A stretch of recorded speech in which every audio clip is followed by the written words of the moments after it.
دعوتك ربي ومن لي سواك، فيا رب حقق دعاء من دعاك. دعوتك والقلب في فرحة يناجيك يا خالقي في علاك. وأنت البصير وأنت العليم بحالي، ونور حجام ضياك.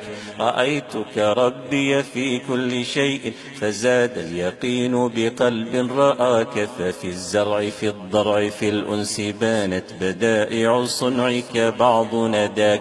بسطت لنا الأرض أرسيت فيها جبالا وأنت رفعت السماك. لك الحمد في كل طلعة صبح وإن نور البدر لي في سماك. وبين يدي كتابك أتلو وتنهل روحي فيض بهاك. أنا مسلم قد شربت الأمان وذقت النعيم الذي في رباك. وعدلك يا رب فاق الوجود فلا تحرمن كل عبد رجاك. دعوتك أرجو فسيح الجنان ومن شدة النار أرجو فكاك.